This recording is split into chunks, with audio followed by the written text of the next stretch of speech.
아멘. 우리 옆 사람한테 인사할 때 저항할 수 없는 길로, 저항할 수 있는 은혜로 주님의 길을 걸어갑시다. 너무 긴가요? 예, 저항할 수 있는 은혜로 주님의 길을 걸어갑시다. 굉장히 어렵죠, 그죠? 제가 이렇게 인사를 한 것은 우리 함께 찬양 부를 때에 저는 나의 주, 나의 하나님 그 후렴 부분이 있잖아요, 그죠?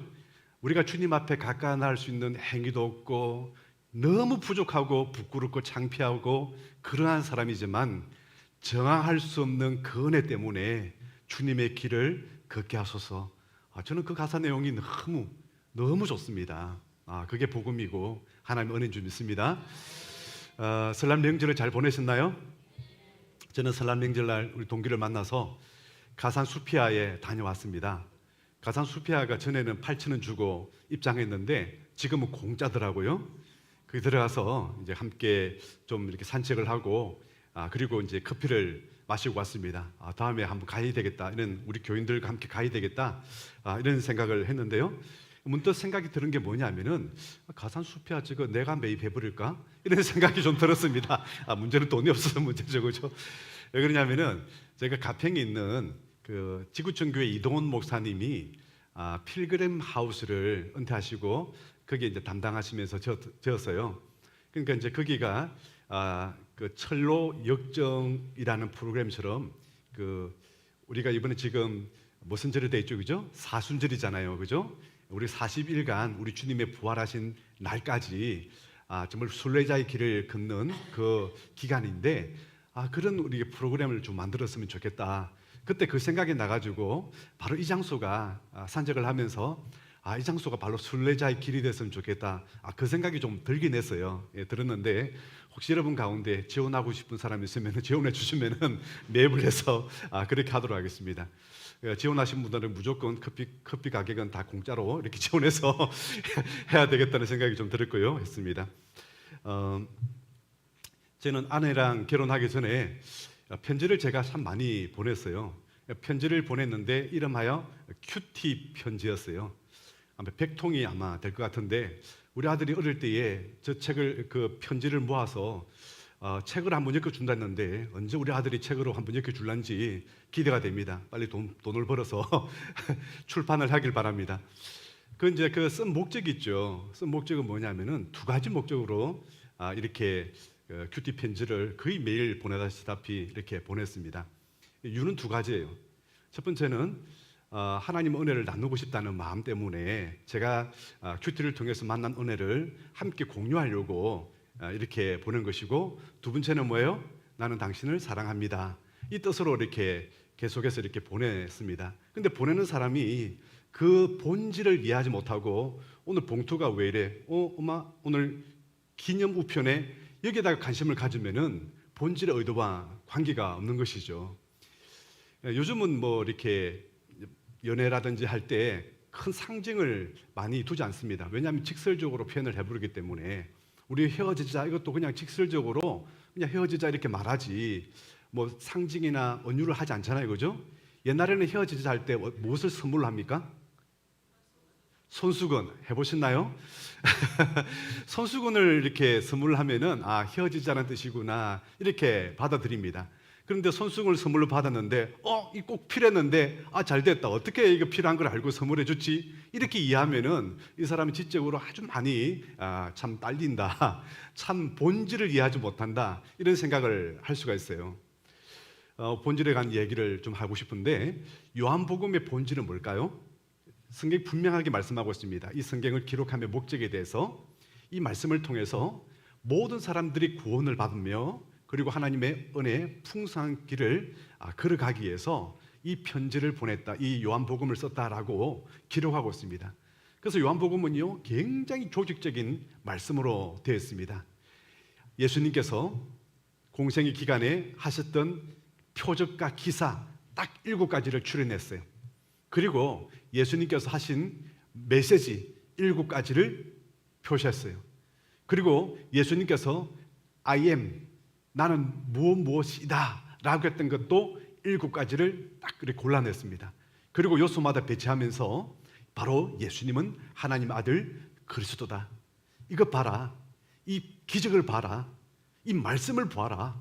그리고 예수님께서 선포하신 나는 누구이다. 이 말씀을 보아라. 예수님은 틀림없이 하나님의 아들이시고 그분은 우리의 메시아고 이분을 믿으면은 누구든지 구원을 받고 우리는 천국에 가고 이 땅에서 풍성한 삶을 누리게 될 것이다. 할렐루야. 이 말씀을 요한복음을 통해서 아주 조직적으로 아주 이렇게 기술적으로 말씀한 것이 하나님의 말씀인데요. 오늘 그 가운데서 특별히 한 기적을 소개하고 있습니다. 이 기적을 통해서 주시고 싶은 것은요, 우리가 구원을 받았다면은 사명 동안 깨달아야 된다는 것을 우리에게 첫 번째로 말씀을 하고 있습니다. 여러분, 예수님과 제자들이 길을 걷다가 한 사람을 봅니다. 그 사람은 소경이었습니다. 이 제자들이 묻죠. 예수님, 이 사람이 소경된 것이 자기가 죄를 많이 지어서 죄값 때문에 소경된 겁니까? 아니면 부모가 죄를 많이 지어서 그 죄값으로 그 아들이 소경으로 태어난 겁니까? 굉장히 이게 인간보적인 그런 율법적인 사고를 가지고 그런 질문을 했습니다. 왜냐하면 그 당시 사람들은요, 인간보가 꼭 나쁜 건 아니에요. 성경에는 굉장히 많은 인간보에 대해서 말씀을 하기 때문에 꼭 나쁜 건 아니지만은 그러나 반드시 모든 것이 다 인간보는 아니란 것을 말씀하죠. 예를 들어서 욥기를 보십시오. 욥의 친구들이 와서 한 얘기가 뭐예요? 인간보잖아요. 너 죄 짓잖아. 그러니까 지금 고통스러운 거야. 그러니까 빨리 해결하라. 그 메시지가 아니잖아요. 욥기는 메시지는요, 인간보의 메시지가 아니라 하나님의 시험이었습니다. 하나님의 테스트예요. 이 테스트 기간이 길지만은 잘 참아내고 견디면은 승리한다. 사탄과 하나님과의 내기 가운데 테스트예요. 그러니까 우리는 어떤 사건을 두고 한마디로 단정하기가 굉장히 어렵습니다. 너 죄 해결해. 그럴 수도 있지만 아닐 수도 있어요. 그런데 오늘 이 사람은 그런 게 아니에요. 근데 예수님의 관심은요, 이 사람이 누구 죄 때문에 된 것이 아니라 이 한 사람에 대한 관심을 가지고 말씀을 합니다. 이 사람은 하나님의 하시는 일을 드러내고자 소경이 된 것이다. 이렇게 말씀을 하는 거예요. 그렇다고 여러분 오해 마십시오. 이 사람을 의도적으로 하나님께서 소경으로 태어나게 만들었다 이런 뜻이 아니에요. 태어나긴 소경으로 태어났지만은 그러나 무의미하게 태어난 것은 세상에 한 사람도 없다. 이 소경조차도 하나님의 영광을 드러내기 위해서 태어난 것이다. 그렇다면은 여러분들은 어떤 사람들입니까? 여러분들은 야, 나는 쓸모없이 태어났다. 나는 괜히 태어났네. 어떤 사람은 실수로 태어났네. 뭐 그런 얘기를 듣고 평생 동안에 자기 삶을 저주하는 사람을 봤어요. 여러분, 실수로 사람은 실수할 수 있지만은 여러분, 하나님의 실수가 없으신 나의 반석이신 하나님인 줄 믿습니다. 하나님의 실수 없으세요. 그 실수조차도 하나님은 사용하셔서 우리에게 생명을 주시고 인도하시고 이 땅에 태어나서 하나님의 길을 걷도록 하시는 분이 우리 주님이신 믿습니다. 그래요. 소경으로 태어났지만은 소경으로 삶이 끝난 것이 아니다. 이 일을 통해서 하나님의 영광을 드러나기 위해서 하나님께서는 주신 것이다. 이렇게 말씀을 하시는 거예요. 여러분, 우리가 기도하면은 기도 응답 받아서 감사하죠. 근데 우리 하나님의 입장은 또 달라요. 우리는 기도 응답 받아서 감사하고 하나님은 이 일을 통해서 하나님의 영광이 드러나기를 바라는 뜻이 있는 것입니다. 이 두 가지를 가지고 우리는 기도 응답을 받아야 되는 거예요. 항상 내 입장만 생각하지 마시기 바랍니다. 기도했더니 응답 받아가지고 고침 받았다, 할렐루야, 끝. 이게 아니에요. 우리 하나님의 기대는 뭐예요? 응답을 주었으니까 어떻게 하라고요? 그것을 하나님의 영광으로 드러내라.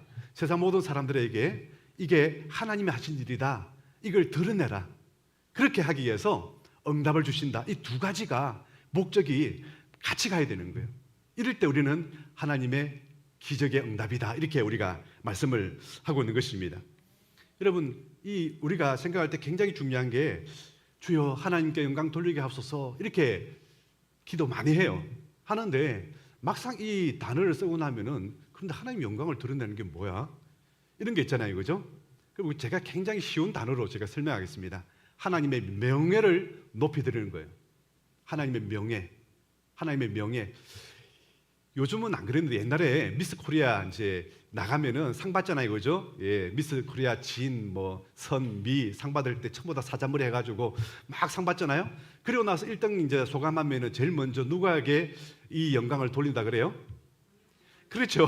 명동에 있는 모 미용실 원장님께 이 영광을 드립니다. 그러면 그 TV를 보고 아니 그 앞에 앉아 있겠죠. 그 미용실 원장의 명예가 어떻게 돼요? 굉장히 올라가죠. 모든 미용실 업계에서 야 최고는 저 사람이다. 미스 코리아를 뽑아서 훈련시켜서 길러내는 사람이다. 그러니까 모든 모델의 업계라든지 사람들은 전부 다 거기다가 다 가고 거기는 대기업이 돼버리는 것이죠. 이게 뭐예요? 명예요, 명예. 명예는 이게 명예란 거예요. 근데 우리 하나님을 명예 이러니까 좀 표현이 좀 이상하잖아요. 그래서 우리 하나님의 영광이라 이렇게 표현을 쓰는 거예요. 여러분 우리는 기도 응답을 통해서 하나님께 명예를 높여드리길 바랍니다. 우리가 기도할 때 지금 우리가 예수님의 이름으로 기도드립니다라고 하지만은 구약 시대에 살았던 성도들, 지금 유대인들은 어떻게 기도를 마무리 지었을까요? 여러분 어떻게 하신다고 생각하세요? 바라크 아타 아돈나이 아멘 주로 이렇게 끝나요. 바라크 이는 축복이라는 것이죠. 하나님을 축복을 할 수 없잖아요. 그래서 우리는 성경에는 뭐라고 되어 있냐면은 송축이라 되어 있어요. 송축이 축복이에요. 사람한테는 축복이고 하나님한테는 송축이에요. 똑같은 단어예요. 하나님 아도나이 주님을 송축합니다. 아멘 이렇게 끝났어요. 주로 할렐루야 이렇게 끝나는 거예요. 근데 지금은 예수님께서 신약 성경 요한복음 13장과 14장이 뭐라고 써요? 예수님께서 내 이름으로 구하라 내가 시행하겠고 아들로 인해서 아버지께서 영광을 얻게 하랍니다. 와, 누구 이름으로 기도하라고요? 예수님 이름, 내 이름으로 기도하는 거예요. 왜요? 아들로 인하여서 아버지께서 영광을 받기 위해서 내 이름을 기도하라는 거예요. 우리는 그냥 끝맺을 때에 끝맺점 하기 쉬우라고 예수님 이름으로 기도드립니다 이렇게 만드신 것처럼 보이지만은 목적은 끝맺기 쉬우라고 한 것이 아니라 아들로 하여금 아버지로 영광을 돌리기 위해서 이 일을 통해서 아들의 명예가 올라가고 예수님의 명예가 올라가기 위해서 아버지의 명예가 올라가기 위해서 이렇게 하기 위해서 예수님 이름으로 기도드립니다 이렇게 얘기를 한다는 거예요. 여러분 이 비슷한 게 어떤 거냐면 이거예요. 출판사에서 이렇게 책을 쓰면은 앞에 보면 추천서 이렇게 나와요. 그죠? 지은 사람이 누군지는 잘 모르지만은 추천한 사람이 정말 대단한 권위자가 추천하면은 야, 이 책은 믿을만해서 읽을만하다. 그렇게 책을 보죠. 누구 때문에? 추천한 사람 때문에. 그러면은 추천한 사람은 아무 책이나 아무렇게나 추천할 수 있을까요? 그러죠. 자기가 알고 자기가 가르쳤거나 아니면은 관계가 되거나 아주 자기가 믿을 만한 사람에게만 추천하겠죠. 아무나 추천하지 않습니다. 왜? 자기의 명예가 걸린 거예요. 괜히 잘못 추천했다가 자기 명예까지 떨어지면 안 되잖아요. 그러니까 함께 잘 될 수 있는 것만 추천을 하는 거예요. 제가 미국의 리버티 대학에 그 대학원의 박사 과정은요 반드시 추천이 정말 저명한 사람의 추천이 필요해요. 한 획을 끊는 사람들의 추천이 필요한데 특별하게 예배학은 찬양과 관계되고 월십과 관계되는 거기 때문에 우리나라에서 1세대 정도 시스템의 거두 정도는 추천을 해줘야 갈 수가 있어요. 예배학은 굉장히 들어가기 어렵습니다. 저한테 추천을 어떤 인연에다가 추천한 사람 누구냐면은 1세대의 CCM 가수 가운데 좋은 씨앗이라고 있어요. 김유정, 그 다음에 강명엽 목사님 두 분 다 되셨는데 이분들도 그 학교를 졸업하고 또 교수님이 되시고 그래요 보면은. 근데 이분들이요 아침에 주의 인자심을 뭐 찬양 드리잖아요, 그죠? 그리고 또 그 분 사모님이 누구냐면은 창문이라고 있었는데 아주 먼 날 하나님께서 이 찬양을 불렀던 그 사모님이에요. 이제 이렇게 식사를 하고 추천을 해주셔가지고 너무 쉽게 입학이 될 수 있었습니다. 굉장히 추천을 할 때는요 그 사람과 관계가 돼야 되고 잘 알아야 되고 누구보다도 내가 스폰이 될 수가 있는 그런 사람이 돼야지 전혀 모르는 사람 괜히 했다가 또 어떻게 보면 자기 명예에 실추되고 그러면 안 한다는 거예요 이게. 여러분 저는 예수님 앞에 예수님 이름으로 기도드립니다 라고 할 때는요 이런 마음이 드는 거예요. 이 기도문이 우리 하나님 아버지께 예수님이 추천할 만하냐는 거예요. 이게 내가 이 기도를 드리는데 예수님께서 아버지요, 내가 보니까 이 기도는 반드시 들어줘야 될 기도 맞습니다. 추천 씁니다. 내가 추천할게요. 이런 의미예요. 이게 할렐루야. 국민 여러분 듣고 계십니까? 갑자기 추천 얘기하니까 무슨 소리냐 이러는데 예수님의 이름으로 기도드립니다가 바로 예수님께서 이 기도문을 아버지께 추천해 주는 거예요. 나를 봐서라도 이 기도는 들어주셔야 돼요. 내가 지금 보증 쓰고 있잖아요, 아버지. 그게 여러분 예수님의 기도인 줄 믿습니다. 얼마나 중요합니까? 내 이름으로 기도하라는 그 뜻이 예수님이 보증이 되고 예수님이 추천해 준다니까요. 그러니까 또 우리가 쓰는 사람은 또 예수님 이름에 명예 실추를 시키면 안 되잖아요, 그죠? 기도도 잘 하셔야 돼요. 그게 아무렇게 또 기도하면 안 되는 거죠. 그게 예수님께서 맹인에게 땅에 침을 뱉어서 진흙을 의기해서 눈에다 붙입니다. 그리고 실로암 못에 가서 씻으라 이렇게 말씀합니다. 근데 제가 성경을 읽다가 눈에 가는 것은요, 가로 열고가 나오는 거예요. 여러분 성경은 웬만하면 가로 열고가 잘 안 나오는데 오늘 실로암 가로 열고 그 뜻은 뭐라고 됐어요? 보내심을 받았다. 다른 말 하면은 파송, 또 다른 말 하면은 사도성, 이런 단어가 연결되는 단어입니다. 이 단어를 왜 굳이, 아니 실로암 우리가 베다스다도 나오고 수많은 명칭들이 나오지만은 그럴 때마다 가로치고 거기다가 무슨 뜻이다 라고 한 적은 없잖아요. 유일하게 이 실로암은 굳이 이렇게 번역하면은 그 뜻은 보냄을 받았다 이런 뜻이다. 왜 그런 설명을 했을까? 그 생각이 문득 들었습니다. 아, 이것은 눈에 이 사람이 눈으로 고침을 받는 게 그것도 굉장히 이 사람한테는 중요하지만은 그러나 우리 주님의 목적은 뭐라고요? 이 사람이 눈을 떠가지고 와 이제는 이제 기적적으로 눈을 떴다 이게 끝나는 게 아니란 거예요. 어떻게 해요? 그 다음에 보냄을 받았다는 거예요. 누구에게? 세상에. 보냄을 받아서 어떻게 하라고요? 하나님의 하시는 일을 나타내고자 함이라. 할렐루야. 이러려고 예수님은 이 기적을 했다는 거예요. 그러니까 응답받는 게 목적이 서로가 다른 것이죠, 그죠? 이 사람의 목적은요, 내가 눈 뜨는 게 목적이지만은 우리 주님의 목적은 하나님의 하시는 일을 통해서 나타내는 것이 파송하는 것이고 이것을 사도성이라 말할 수 있고 이게 바로 목적이다. 우리 구원받은 목적도 바로 이것이다. 이렇게 지금 우리에게 말씀을 하고 있는 것입니다. 사도성은 굉장히 중요합니다. 초대교회로부터요, 교회 본질이라면은요, 일지성, 거루성, 또 보편성, 사도성 이런 게 있어요. 일체성이 뭐예요?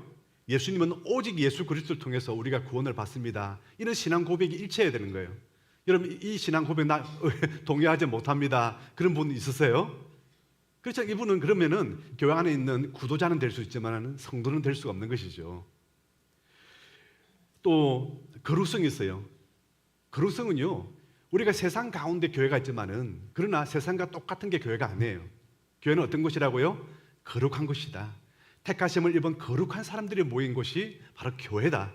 여러분들은 세인트, 성자인 줄 믿습니다. 거룩할 때 이게 보면은 성경에는요, 세인트라고 번역되어 있어요. 우리가 그 가톨릭에서 성자 할 때는요, 그냥 세인트라고 써요. 그러니까 우리 모두가 다 성자라는 뜻이에요.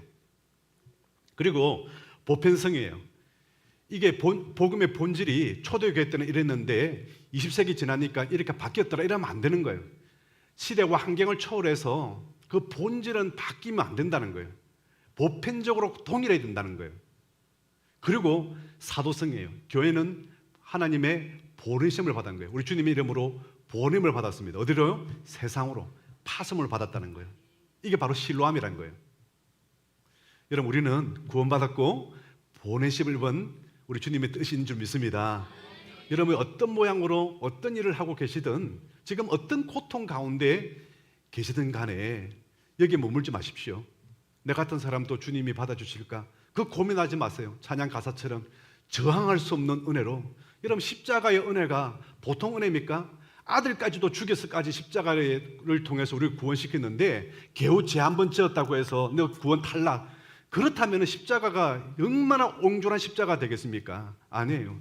주님은 사람을 변화시켜서라도, 강도도 살인자도 변화시켜서라도 주님의 도를, 주님의 길을 걷게 하는 것이 십자가의 은혜인 줄 믿습니다.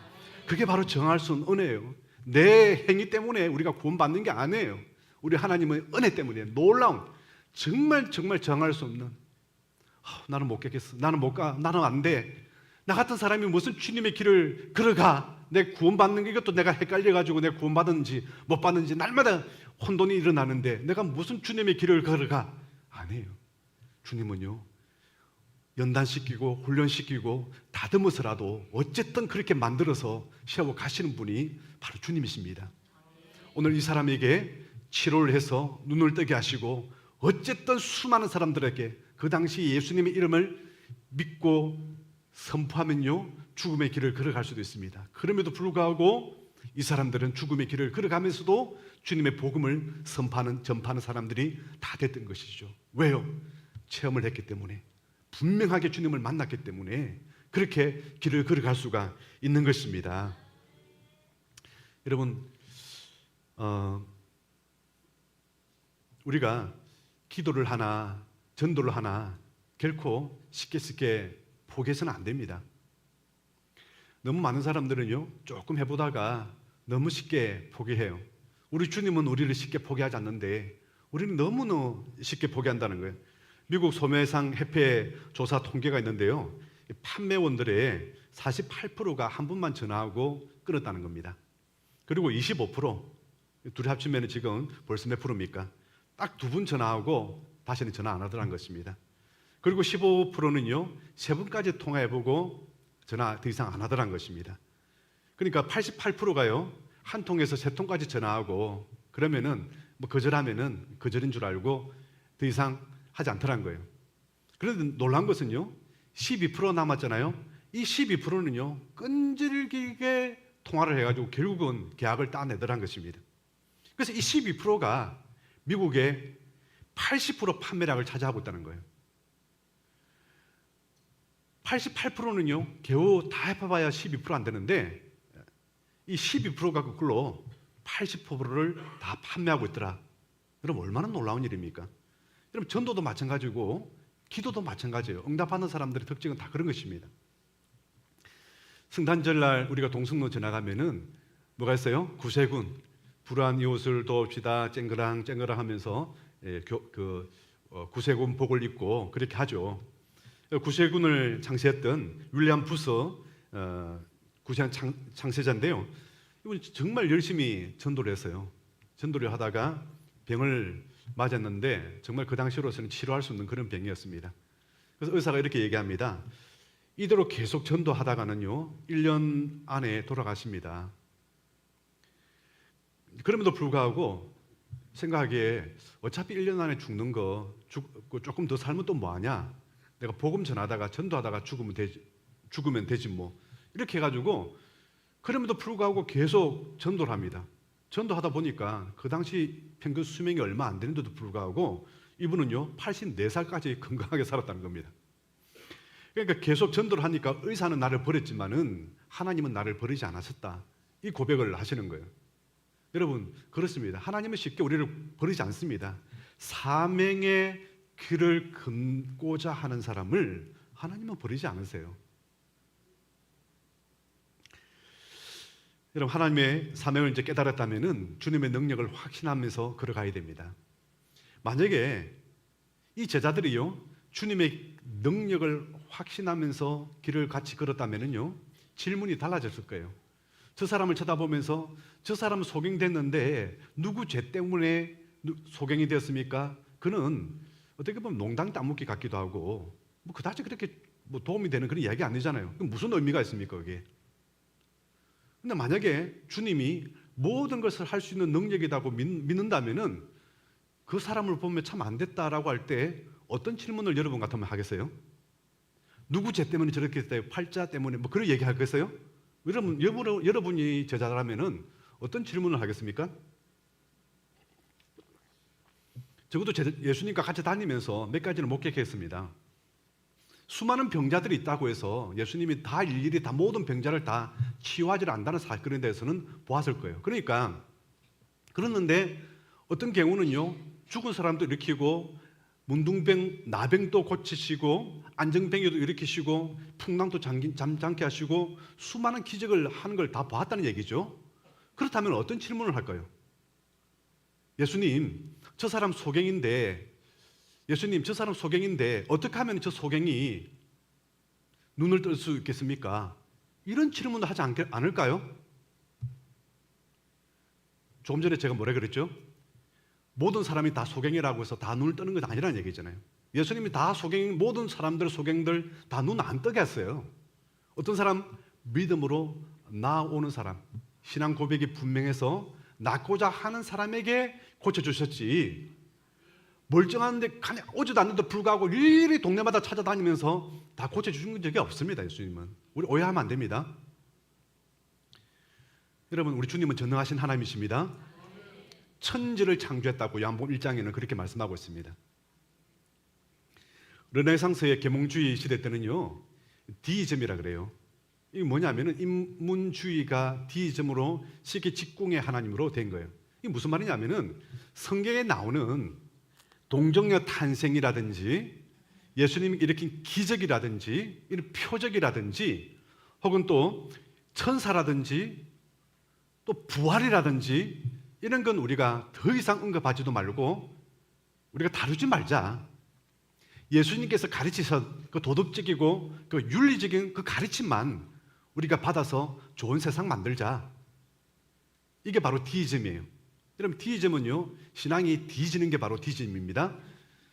우리 하나님에 대해서 초대교회는 강력하게 역사했지만은 이 시대는 하나님이 그런 역사 안 일으키신다, 그런 기적 없다, 그렇게 믿는 거예요.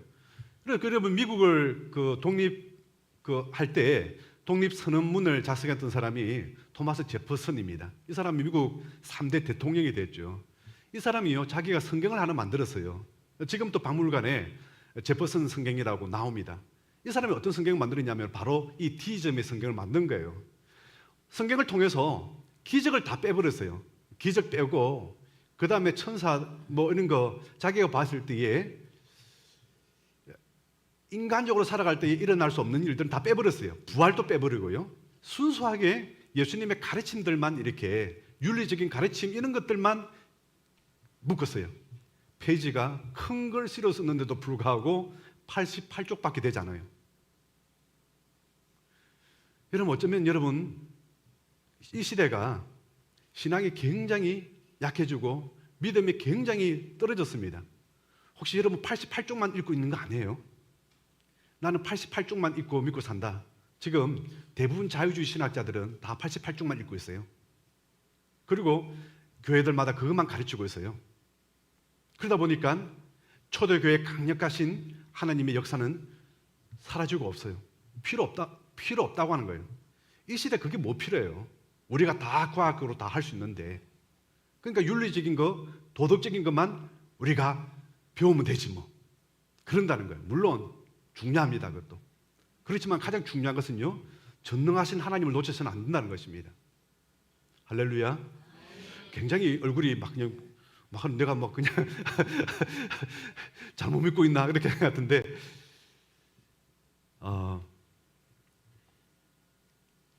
전능하신 하나님은요, 지금도 동일하게 역사한 줄 믿습니다. 한번 생각해 보십시오. 초대 교회에 귀신 들린 사람, 마귀 역사, 병자들, 요즘은 또 정신질환자들, 초대교회에 예수님의 능력으로 치유받고 고침받았습니다. 아니, 지금은 왜 성령의 역사 일어나면 안 됩니까?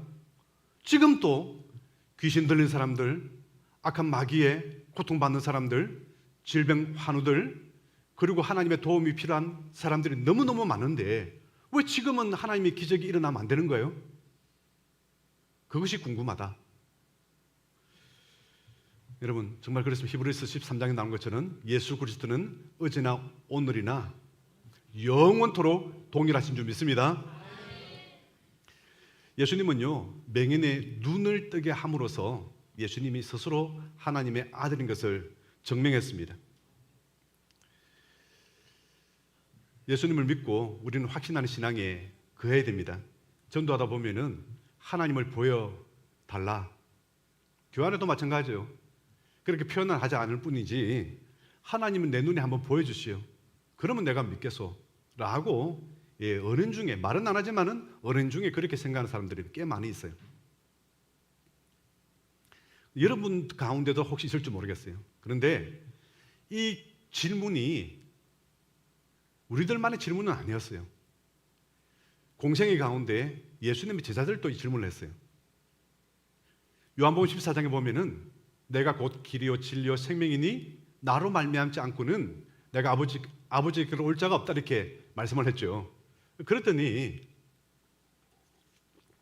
빌립이 그 소리를 듣고 뭐라고 했냐면은 주여 아버지를 보여주소서. 그러면 되겠습니다. 예수님께 이렇게 빌립에게 말해요. 빌립아 내가 너와 얼마나 오랫동안 함께 있었느냐. 나를 본 자는 아버지를 본 것이야. 이 말씀을 하는 거예요. 다시 설명할까요? 너는 나랑 얼마나 오랫동안 같이 있었냐. 나를 본 것은 곧 아버지를 본 것이다. 더 이상 아버지 보여달라고 말씀하지 마. 아버지는 영이시기 때문에 그 영은 볼 수가 없고 그 영이 두 가지로 나타나는데 하나는 말씀으로 오시고 하나는 육체로 오신 분이 바로 예수님이다. 여러분, 하나님을 못 믿겠다는 사람들 가운데 저는 이런 사람 너무 많이 만나기 때문에 레파토리는 당연합니다. 단순하면서도 당연한 게 너는 그래도 예수님께서 이 땅에 탄생하시고 십자가에 죽으시고 부활했다는 그 역사적인 사건은 그래도 지성인으로서 알고는 있지 안다는 거예요. 그건 모르는 사람 누가 있겠어요? 그런데 이 십자가에 죽으시고 부활하신 사건이 그냥 우연히 저절로 일어난 사건이 아니고 성경에 대해서 제가 얘기를 해요. 성경에 대해서. 그리고 성경은 1800개의 예언이 됐는데 바로 예수님에 대해서 예언이 360개 있는데 예수님이 다 성취하심으로 십자가에 죽으시고 부활하셨다. 그리고 예수님은 이 성경을 인정하시고 성경은 곧 나의 말이다. 하나님의 말씀이라고 하셨다. 성경에 곧 하나님을 믿는 자가 예수님을 믿어야만이 우리가 구원받는다고 약속했기 때문에 나는 예수님을 믿는 것이다. 우리는 예수님을 지금 우리가 육안으로 볼 수 없지만은 믿음의 눈으로 우리 예수님을 보고 하나님을 볼 수 있는 것이다. 할렐루야. 그렇게 얘기해요. 여러분 그런 겁니다. 우리가 믿는 것은요 하늘에서 뚝 떨어진 게 아니에요. 하나님의 말씀을 통해서 믿는. 그러면은 그 사람은요 누구랑 싸워야 되냐면은 나랑 싸우는 게 아니에요. 이제는 성경과 싸워야 되는 거예요. 성경이 진짜냐 가짜냐 갖고 내가 성경을 믿을 것인가 성경을 믿지 않을 것인가 여기에 대해서 심각하게 고민되는데요 구원의 출발은 바로 거기서 시작되는 거예요. 그 고민하지 않으면 구원받기 어렵습니다. 구원의 고민은요 성경에 그런 말씀이 있다고 이 성경이 진짜인가 가짜인가 여기에 대한 고민에서 출발하게 됩니다. 여러분 우리 주님의 테스트를 꼭 합격하셔야 바랍니다. 실로암까지 가라라고 하면은요 길이가 700m예요. 우리가 700m 걸어간 거는 아주 쉽죠. 근데 소경이 눈에다가 진흙을 어겨가지고 침을 탁 뱉어가지고 해가지고 간다는 것은 굉장히 깨어렵습니다. 근데 이 사람은 왜 그까지 걸어갈까요? 그렇죠. 주님은요 이 사람에게 말씀 한마디면은 소경이 눈을 뜰 수 있습니다. 그런데도 불구하고 의도적으로 700m까지 가서 거기에 실로암에서 씻으라는 거예요. 지금 뭐 하시는 거예요? 믿음을 보시기 위해서. 여러분 믿음은 보이지 않지만은 믿음의 행위는 보인 줄 믿습니다. 걸어갈 때 막 넘어지고 막 이렇게 걸려서 뭐 다치기도 하고 그럴 수도 있어요. 또 사람들이 조롱할 수도 있어요. 아이고 침으로 진액을 어겨가지고 그 더러운 걸 바르고 아이고 세상에 깨끗한 물도 많은데 그 실로암 연못 거기 사람들 그 많이 오염돼서 거기 한다고 해서 그게 눈이 치료된다고 아이고 말도 안 된다. 그 말 되는 소리 좀 해봐라. 그런 소리가 수근수근 걸리고 조롱도 할 거예요. 그런데 묵묵히 걸어가서 세수를 합니다. 그리고 눈이 떠집니다. 이건 뭐예요 지금? 믿음이에요. 우리 조카 가운데 우리 정현이만 아들이고 다른 조카들이 딸들이에요. 이 아래 막 있다 보니까 제가 명절에 한번 보니까요, 그 조카 둘이가 싸운 거예요. 싸워서 제가 둘이를 하이를 시키려고 서로 사랑한다 그래. 그렇게 했어요. 그래가지고 그러니까 이제 언니가 동생 보고 사랑해 그랬어요. 그러니까 동생이 저한테 뭐라는지 아세요? 그거 봐요, 사랑하지 않잖아요. 그런 거예요. 아니 분명히 말은 사랑한대 이렇게 얘기했는데 그 동생은 뭐라고 받아들여요? 그거 봐요, 사랑하지 않잖아요. 지금 뭘 본 거예요 지금? 진심을 본 거예요. 진심을. 말로 본 게 아니고 그 진심을 본 거예요. 사랑해. 그 말은 사랑한다 말은 했는데 속에 있는 진심이 그렇게 안 보인다는 거예요. 그러니까 보세요, 사랑하는 거 아니잖아요.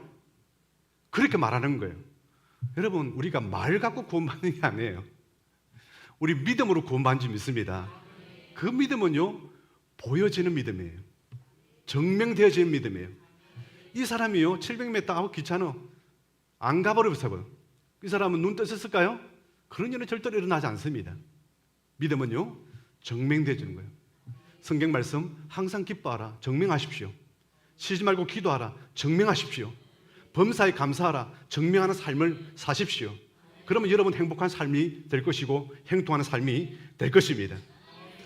여러분, 우리는 주님을 믿는 사람들입니다. 우리 주님을 믿는 사람들은 것은요, 주님의 약속의 말씀을 믿는 것이고 그 약속의 말씀은 변치한다는 것이죠. 성경을 읽을 통해서 반석이라는 단어를 쓰고 있습니다. 나의 반석이신 하나님. 우리 찬양을 하기 전에 한번 가사를 한번 읽어보겠습니다. 행하신 모든 것 완전하시니 나의 생명이신 하나님, 내게 행하신 일 찬양합니다. 신실하신 하나님, 실수가 없으신 좋으신